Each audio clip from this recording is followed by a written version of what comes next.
Hello everyone, my name is Rob, welcome to Kinetic Rugby League. In this video I'm going to be giving you my match review of England versus Greece. So let's get started. So starting with the losing team, which was Greece, they put 4 points past England. They completed at 81%. They had 61 missed tackles and a tackle efficiency of 78.7%. Just starting with the negatives, that many missed tackles. Tackle efficiency not good enough at all. Allowed way too many meters down the middle from England when they actually started using the forwards. There was just way too many meters that Greece were allowing.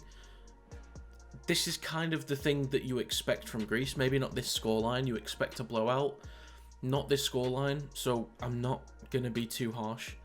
So I'm just going to move on to the things that they did well.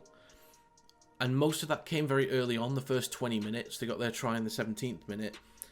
But they did a really good job at getting good field position, playing with pace, getting repeat sets, nearly opening England up. I think there was 2 occasions down the right-hand side they nearly broke through.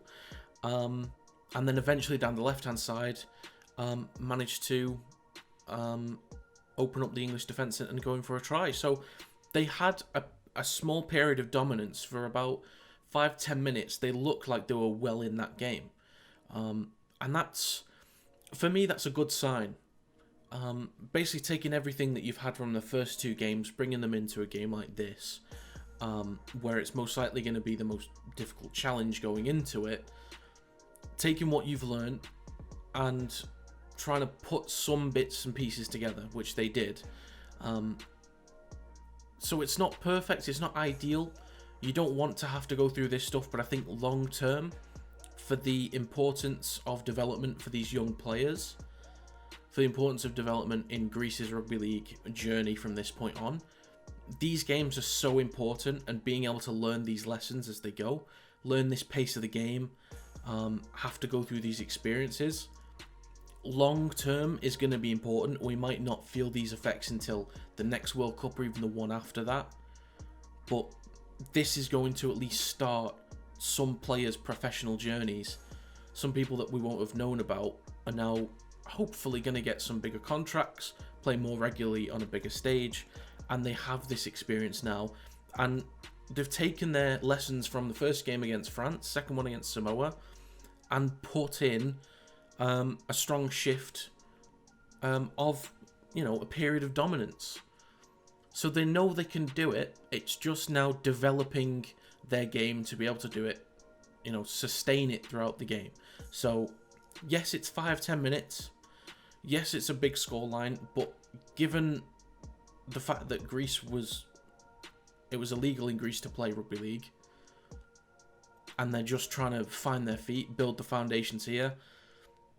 On the most positive note, you don't want to have to go through this stuff, but this is so vitally important, and learning those lessons and showing what they can do in those 5-10 minutes of, let's say, genuine competent rugby league, they can only build on from this point, and honestly, good luck to them. Now moving on to the winning team, which was England. They put 94 points past Greece, completed at 65%, they had 62% possession, tackle efficiency of 92% and 17 line breaks.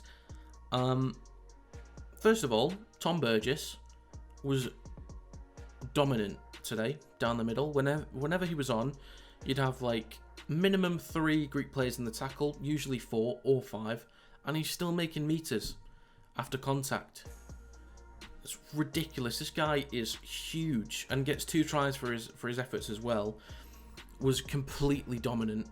Another player down the middle that was dominant was Akers.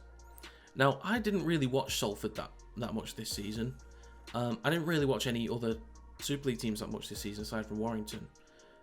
So I didn't have much fun this year, but I can now take note of Andy Akers. I didn't know that this was I didn't know that he had this kind of quality, because I just haven't watched him.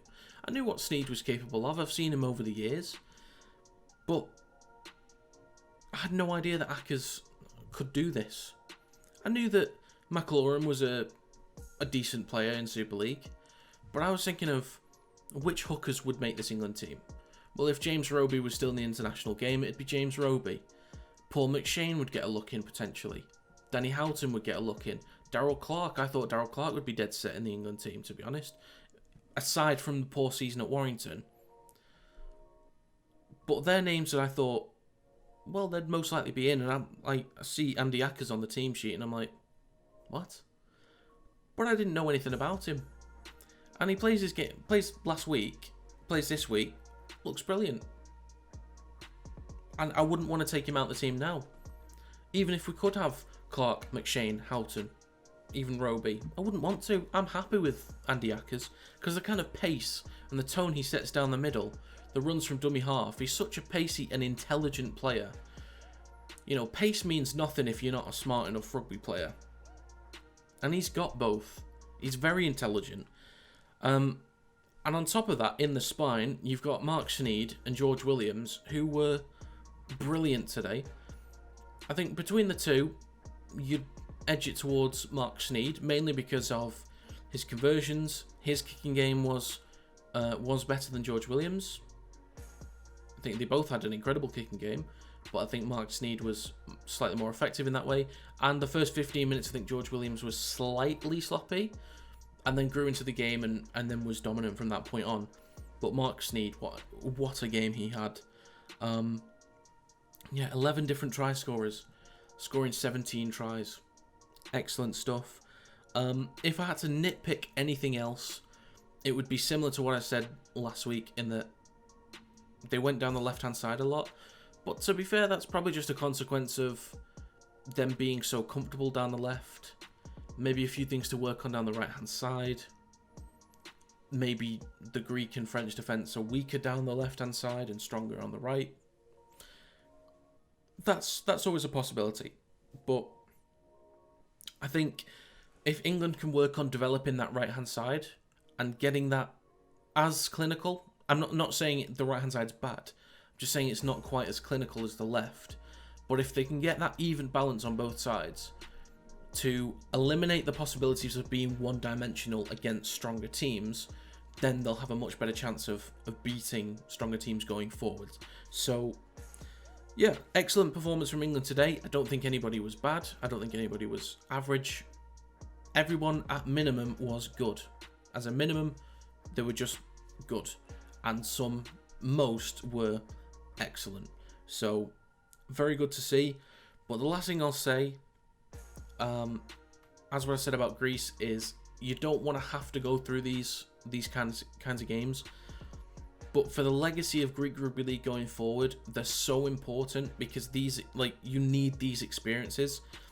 If you're not making it to World Cups, if you're only ever playing teams at the bottom of the pile, you're not really improving.